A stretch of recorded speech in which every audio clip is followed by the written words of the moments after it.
One to one ஆன்மீக நேயர்களுக்கு வணக்கம். நம்ம சேனலில் தொடர்ந்து ஜோதிடம் தொடர்பான சுவையான நிகழ்ச்சிகளை பார்த்துட்டு வரோம். அதில் இன்னைக்கு குறிப்பாக பார்த்தோன்னா கார்த்திகை மாதத்தினுடைய சிறப்பு என்ன அப்படின்றத தான் தெரிஞ்சுக்க போகிறோம். நம்ம எல்லாருக்குமே கார்த்திகை அப்படின்னா கார்த்திகை தீபம் அப்படின்ற ஒன்று ஞாபகம் வரும். ஐயப்ப பக்தர்கள் மாலை இடுதல் அந்த ஒரு விஷயம் நமக்கு ஞாபகம் வரும். இன்னொன்று ஊர்களெல்லாம் பார்த்தீங்கன்னா சொக்கப்பானை, மாவலி சுத்துதல் அந்த மாதிரி விஷயங்கள்லாம் நடைபெறுது. அது குறித்து மூத்த பத்திரிகையாளரும் ஜோதிட ஆய்வாளருமான திரு ராஜேந்திரன் அவர்களிடம் பேசலாம். வணக்கம் சார். வணக்கம்மா. சார், கார்த்திகை மாதம் அப்படின்னாலே அந்த திருவண்ணாமலை தீபம் தான் நம்முடைய கண் முன்னாடி வரும்.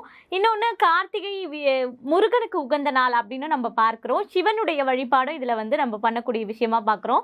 கார்த்திகை நட்சத்திரத்துலேயும் இருக்குது, கார்த்திகை மாதமாகவும் இருக்குது. இரண்டுக்கும் என்ன வேறுபாடு இருக்குது, சிறப்பு என்ன சார்?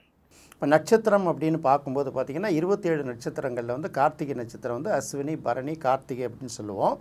கார்த்திகை நட்சத்திரத்தை அப்படியே இந்த கார்த்திகை நட்சத்திரம் கூட்டம் இருக்கு இல்லையா, இதை பார்த்திங்கன்னா அப்படியே தீப்பிழம்புகள் மாதிரி தெரிஞ்சதுனால ஆரல் அப்படின்னு தமிழில் அதுக்கு பேர் வச்சாங்க. அதாவது இப்போ நம்ம தொலைநோக்கு கருவிகள், அறிவியல் முன்னேற்றத்தில் பல கருவிகளை பயன்படுத்தி இந்த வானத்தில் உள்ள கோள்கள் எல்லாத்தையுமே ஆராய்ச்சி பண்ணி சொல்லிகிட்டு இருக்கோம். இன்னைக்கு எந்தெந்த டிகிரியில் எந்தெந்த கோள்கள் நின்றுட்டுருக்கிற வரைக்கும் நம்ம சொல்லிகிட்டு இருக்கோம். ஆதி காலத்தில் பார்த்திங்கன்னா அவங்களுடைய அனுபவங்கள்லையும் அந்த தூரத்து பார்வையிலையும் வச்சு தானே அவங்க கணிச்சாங்க. அப்படி பார்க்கும்போது இந்த நட்சத்திர கூட்டம் பார்த்திங்கன்னா 6 நட்சத்திர கூட்டம். அது பார்க்குறதுக்கு தீப்பிழம்பு போல் தெரிஞ்சதுனால ஆரல் அப்படின்னு வச்சாங்க. ஆரல் அப்படின்னா தீ அப்படின்னு ஒரு அர்த்தம் இருக்குது. கார்த்திகை மாதம் அப்படின்னு வரும்போது சூரியன் ஒரு மாதம் ஒரு ராசியில் நுழைஞ்சிட்டு வருது இல்லையா. அப்போ கார்த்திகை மாதத்தில் விருச்சிக ராசியில் வரும். விருச்சிக ராசியில் வரும்போது ஏற்கனவே பார்த்திங்கன்னா நம்ம தமிழர்கள் பார்த்திங்கன்னா வருடத்தை 6 பெரும்பொழுதாகவும் ஒரு நாளை 6 சிறு பொழுதாகவும் பிரித்தாங்கல்ல.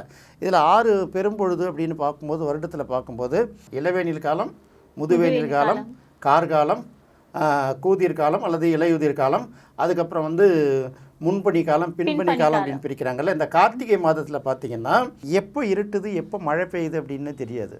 நீங்கள் பார்த்தீங்கன்னா திடீர்னு இருட்டிக்கிட்டு இருக்கும், இடியும் அடிக்காது, மின்னல் திடீர்னு இருட்டுற மாதிரி இருக்கும். மழை சொல்கிறாங்க, இந்த பொத்துக்கிட்டு ஊத்துதடி வானன்னு ஒரு பாட்டு இருக்குல்ல, அதுமாதிரி துரன்னு மழை பெஞ்சிக்கிட்டே இருக்கும் இந்த கார்த்திகை மாதம். சில நேரங்களில் பார்த்தீங்கன்னா கார்த்திகை மாதங்கள் சூரியனோட வெளிச்சமும் கம்மியாக இருளாவுமே சில நேரங்களில் இருக்கும். அப்படி பார்க்கும்போது பார்த்திங்கன்னா ஆதி காலத்தில் நம்ம சங்க இலக்கியங்கள்லாம் பார்க்கும்போது சில பாடல்கள், சங்க இலக்கிய பாடல்களை சொல்கிறாங்க. கார்த்திகை மாதத்தில் பார்த்திங்கன்னா எப்போ பொழுது போகுது எப்போ பொழுது விடியுதுன்னு தெரியாதான். பித்திகை பூ, அந்த புத்திகை பூ எப்போ மலர்தோ சரி பொழுது போயிடுச்சு அப்படிங்கிற ஒரு முடிவுக்கு வந்துடும். காலையிலேருந்து ஒரு மாதிரி இருள் சூழ்ந்தே இருக்குன்னா அப்போ பொழுது போயிடுச்சு, பொழுது இருள் ஆரம்பிச்சிருச்சு, இரவு தொடங்கிடுச்சு அப்படின்னு முடிக்கிறாங்கல்ல. இதுக்கு அந்த பித்திகை பூவை வச்சு அந்த காலத்தில் நம்ம மக்கள் அதை ஒரு ஃபாலோ பண்ணிகிட்டு இருக்காங்க. அடுத்தது கார்த்திகை அப்படிங்கிறது பார்த்திங்கன்னா முருகனுடைய நட்சத்திரம் அப்படின்னு சொல்லுவாங்க. ஏன்னா புராணத்தில் வரக்கூடிய முருகன் கார்த்திகை பெண்களால் வளர்க்கப்பட்டார். அது நட்சத்திர கூட்டத்தில் 6 நட்சத்திரம்னு சொல்கிறோம், அதை இப்போ ஆறல் கூட்டம்னு சொல்கிறோம். அப்போ முருகன் 6 முகமாக இருந்தார். அதுக்கப்புறம் அந்த அன்னை தூக்கி வழங்கும் போது 6 ஒன்றா சேர்ந்து ஒரே முருகனை வந்துட்டார் அப்படின்னு சொல்கிறோம்ல. முருகனோட சிறப்புகளை கொண்டாடக்கூடிய நட்சத்திரங்களில் ஒரு நட்சத்திரம் கார்த்திகை. இன்னொரு பக்கம் பார்த்திங்கன்னா முருகனுக்கு விசாக நட்சத்திரம் அப்படிங்கிறது ஒரு சிறப்பு சொல்லுவாங்க.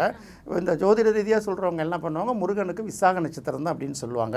இப்போ இந்த கார்த்திகை மாதம் அப்படின்னு வரும்போது இது இருட்டு ஒரு மாதிரி வெயில் காலம் குறைந்தது, இருள் அப்பப்போ சூழ்ந்துக்கும் அப்படின்னு சொல்கிறோம் இல்லையா.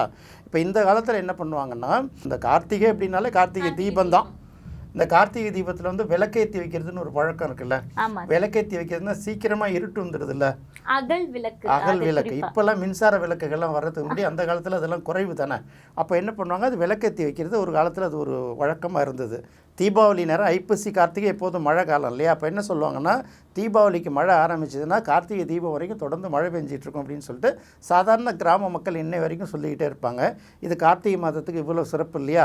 இன்னொரு பக்கம் பார்த்திங்கன்னா கார்த்திகை மாதத்தில் சோமவாரம் அப்படின்னு சொல்லுவாங்க. சோமனுங்கிறது வடமொழி சொல்லுன்னு வச்சுக்கோங்க. திங்கள்கிழமை, ஒவ்வொரு திங்கள்கிழமை சிவனை வழிபடுறது மிக சிறப்பு. சிவன் சூரியன் தானே, சூரியனால என்ன சொல்லுவோம், ஞாயிறு தானே. அப்போ ஞாயிற்றுக்கிழமை தானே சூரியனை வழிபடணும், எதுக்கு திங்கள்கிழமை வழிபடணும் அப்படின்னு ஒரு கேள்வி வரும். ஏன் வழிபடணும் அப்படின்னு பார்த்தீங்கன்னா, சந்திரன் இருக்கு இல்லையா, சந்திரன் நீச்சமாகக்கூடிய ராசி விருச்சிக ராசி. அப்போ சந்திரன் அந்த இடத்துல நீச்சமாகிடுது இல்லையா. அதனால தான் கார்த்திகைக்கு சூரியன் வரும்போது கார்த்திகை மாதங்களில் திங்கட்கிழமை அன்னைக்கு சூரிய வழிபாடுங்கிறது முக்கியமாக வந்து கொல்லப்படுறது, சிவன் வழிபாடுங்கிறது ரொம்ப முக்கியமாக கொல்லப்படுறது. அதனால தான் ஒவ்வொரு கார்த்திகை மாதத்திலும் திங்கட்கிழமை சிவன் கோயில்களில் வந்து இந்த வழிபாடு தொடர்ந்து நடத்தப்படும். இது வந்து பூஜைகள் ஸ்பெஷலாக பண்ணுவாங்க, அதுக்காக பண்ணுவாங்க அப்படிங்கிறது. அடுத்தது வந்து பார்த்திங்கன்னா தமிழ்நாட்டில் சோளிங்கர், அரக்கோணம் பக்கத்தில் சோளிங்கர் இருக்குல்ல, சோளிங்கரில் உள்ள அந்த நரசிம்மருடைய கண்ணை திறக்கக்கூடிய சிறப்பு வந்து இந்த மாதத்தில் வச்சுருப்பாங்க, கார்த்திகை மாதத்தில். அது ஒரு சிறப்பு. அடுத்தது வந்து பார்த்திங்கன்னா கார்த்திகைக்கு நிறைய சிறப்புகளில் ஒன்று திருவண்ணாமலை தீபம் தான் ரொம்ப சிறப்பு இல்லையா? எல்லாத்த விட திருவண்ணாமலை தீபம்ங்கிறது வந்து அது ஒரு உலக புகழ்பெற்ற ஒரு திருவிழா, எல்லாருக்கும் தெரிஞ்ச ஒரு திருவிழா. அந்த தீப திருவிழாவிலே இடையில பார்த்திங்கன்னா சொக்கப்பனை, நீங்கள் சொக்க பானைன்னு சொல்லிட்டீங்க சொல்லும்போது, சொக்கனை மயக்கும், சொக்கனுங்கிறது சிவனோட பேர்களில் ஒரு பேர், அதனால தான் சொக்கப்பனை அப்படிங்கிறது. இதை நீங்கள் நம்ம முன்னோர்கள் எப்படி ஃபாலோ பண்ணியிருக்காங்க அப்படின்னு கேட்டிங்கன்னா, ஆடி மாதம் ஆடிப்பட்டம் தேடி விதைங்கிற மாதிரி ஆடி மாதத்தில் வந்து விவசாய பணிகள் எல்லாம் விதையை விதைச்சி அந்த ஏறு விடுற பணிகள்லாம் தொடர்ந்து இப்போ வந்து கொஞ்சம் பயிர்கள்லாம் வளர்ந்துட்டு இருக்கிற நேரத்தில் இந்த பூச்சி புழுக்கள்லாம் வரும் தெரியுங்களா? இந்த பூச்சி புழுக்கள்லாம் எப்போ வருதோ அந்த கதிர் விடுற நேரத்துக்கு அதிகமாக வரும். முன்னாடியே இலை சுருட்டு புழு இந்த மாதிரி புழுக்கள்லாம் வருதில்ல, இந்த புழுக்களோட தாய் புழுக்கள் உற்பத்தி ஆகிற ஒரு நேரம். அந்த புழுக்கள்லாம் உற்பத்தி ஆகிற நேரத்தில் இந்த புழுக்களை கட்டுப்படுத்துறதுக்கு என்ன பண்ணுவாங்கன்னா, நீங்கள் வெளிச்சம் வச்சிங்கன்னா மின்மினி பூச்சிகள்லாம் வருதில்ல, இது எப்போதுமே மின்மினி பூச்சிகள் வராது, மழை காலத்துலையும் இருள் காலத்துலையும் தான் மின்மினி பூச்சிகள் வந்து உங்களுக்கு அதிகமாக இருக்கும். ஏன்னா அந்த நேரத்தில் தான் அந்த பூச்சி புழுக்கள்லாம் அதிகமாக உற்பத்தி ஆகிற டைம். அப்போ அந்த நேரத்தில் சொக்கப்பனையை நீங்கள் கொளுத்துனீங்கன்னா, நம்ம திருவண்ணாமலையில் தீபம் ஏற்றுறாங்க, இது எல்லா ஊர்லேயும் பார்த்தீங்கன்னா சொக்கப்பனை கொளுத்துறதுங்கிறது நம்ம தமிழ்நாட்டில் கிட்டத்தட்ட தமிழ் மக்கள் வசிக்கிற பகுதியில் அத்தனையும் நடக்கும். இது இல்லாமல் என்ன பண்ணுவாங்க, பனையோட பூ இருக்குல்ல, பனம்பூ, இந்த பூவை வந்து எடுத்துகிட்டு வந்து எரித்து அந்த கறியை எடுத்து, வெடி மருந்து கூட கிடையாது, நெருப்பு இன்னும் சில விஷயங்கள்லாம் வச்சு இந்த மாவலி சுற்றுறதுன்னு சொல்லிட்டு சிறுவர்கள் சுற்றுற விழாக்கள்லாம் இருக்குல்ல, இதெல்லாம் கார்த்திகை மாதத்தோட சிறப்பு. இதை ஒட்டுமொத்தமாக பார்த்திங்கன்னா, அதாவது பட்டாசு வெடிக்கும் போது ரசாயனங்கள் பரவுறதுனால சுற்றுச்சூழல் மாசுபடுதுங்கிற ஒரு குற்றச்சாட்டு இன்றைக்கி இருந்தால் கூட, அந்த காலத்தில் சொக்கப்பனை கொளுத்துறது எல்லாம் ஒரே நாளில் தானே கொளுத்துவோம். ஒரு நாள் 2 நாள் சில இடங்களில் இதெல்லாம் மாறும்போது என்னாச்சுன்னா, இந்த புகையெல்லாம் போய் பரவுறதுனால என்ன ஒன்று, இந்த கொசு பூச்சி புழுக்கள் இந்த பூச்சிகளோட உற்பத்தி எல்லாமே தடை விதிச்சிடும். ஸோ ஒரு காலத்தில் விவசாயத்துக்கு பயனுள்ளதாக பயன்பட்டது, பின்னாடி வந்து நம்ம கடவுள் அது இதுன்னு பேரை சொல்லிடுறோம். இந்த திருவண்ணாமலை தீபத்தை ஏற்றும் போதே என்ன சொல்கிறதுன்னா, சிவனை பற்றி சொல்லிட்டு வரும்போது ஒரு கதை சொல்லுவாங்கள்ல, பிரம்மனையும் விஷ்ணுவும் கூப்பிட்டு, நீ வந்து பாதத்தில் என்னோடய பாதம் எங்கே முடிவடைதுன்னு பாரு, நீ எங்கே என்னோடய தலை முடிவடைதுன்னு பாருன்னு சொல்கிறாங்கல்ல. அப்படி பார்க்கும்போது அதுக்கு நிறைய கதையெல்லாம் சொல்லுவாங்க. விஷ்ணு வந்து அடிமுடி வரைக்கும் தோண்டி பார்த்து என்னால் பார்க்க முடியலன்னு சொல்லிடுவார். அவர் வந்து நுனி வரைக்கும் பாதி தூரம் போயிட்டு நான் பார்த்துட்டேன் அப்படின்னு போய் சொல்லுவார். இப்படிலாம் சொல்லுவாங்க. அதனால தான் பிரம்மனுக்கெல்லாம் கோயில் இல்லை அப்படின்னு சொல்லுவாங்கள்ல. இதெல்லாம் ஒரு பக்கம் இருந்தால் கூட அது வந்து அடிமுடி காணாத குஞ்சித பாதம்னு ஒரு தமிழ் பெயர் இருக்கும். ஒரு படத்தில் சிவகார்த்திகேயனை கூட கிண்டல் பண்ணுவாங்கள்ல, குஞ்சிங்கிறது முடி, குஞ்சித பாதம்னா நுனி முதல் அடிவரை அப்படின்னு சொல்கிறது தான். குஞ்சின்னா கிரீடம் அப்படிங்கிற ஒரு பேரும் இருக்குது. இப்படி இதெல்லாம் வச்சு தான் என்ன சொல்லுவாங்க, அதை வந்து அந்த அன்னைக்கு வந்து அண்ணாமலையார் வந்து அடிமுடி தெரியாத அளவுக்கு காட்சியளித்த ஒரு தினமாக நம்ம வந்து இந்த கார்த்திகை மாதத்தோட கார்த்திகை திருவண்ணாமலை தீபத்தையும் சிறப்பாக பேசுகிறோம். கார்த்திகை இருந்தால் கூட அந்த தீபத்துக்கு பேர் வந்து பரணி தீபம் தான். பரணி அன்னைக்கு தான் ஏற்றுவாங்க. பரணின்னா அடுப்புன்னு பேர்.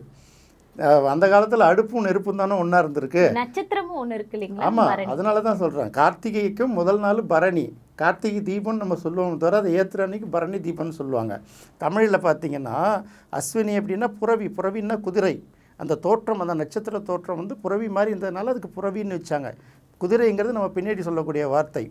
அதுக்கு அடுத்தது பார்த்திங்கன்னா பரணி, பரணின்னா அடுப்பு. அடுப்பு எப்படி இருக்கும், இந்த 3 இதெல்லாம் வச்சு வச்சுருப்பாங்களே, இப்போ உள்ள கேஸ் ஸ்டவ்லாம் எடுக்காதீங்க, அப்போ உள்ள அடுப்பு ஸ்டெப். அடுத்தது தீ, அடுப்பு வச்சதுக்கப்புறம் தீ வேணும்ல, அந்த லைன் அப்படியே கரெக்டாக வரும். அதனால தான் பரணி தீபம், கார்த்திகை தீபம், இப்படி வந்து பல்வேறு சிறப்புகள் வந்து இந்த கார்த்திகை மாதத்துக்கு இருக்குது. இதை வந்து நம்ம ஆன்மீக ரீதியாகவும் சொல்லிட்டோம், இலக்கிய ரீதியாகவும் சொல்லிட்டோம், மக்களோட வாழ்வியல் முறைகளையும் நம்ம சொல்லிட்டோம். இதுதான் எனக்கு தெரிஞ்ச வரைக்கும், இன்னும் நிறைய இருக்கலாம். கார்த்திகை மாதத்தினுடைய சிறப்பு என்ன அப்படின்றத இலக்கிய ரீதியாகவும் ஆன்மீக ரீதியாகவும் ரொம்ப தெளிவாகவும் அழகாகவும் பார்த்தோம். உங்களுக்கு இந்த நிகழ்ச்சி ரொம்ப பிடிச்சிருக்கும் அப்படின்னு நம்புகிறோம். அது மட்டும் இல்லை, கார்த்திகை மாதத்தினுடைய பலன்கள் ஒவ்வொரு ராசிக்கும் எப்படி இருக்கும் அப்படின்றத அடுத்த வீடியோவில் சுருக்கமாகவும் சுவையாகவும் பார்க்கலாம். நன்றி, வணக்கம்.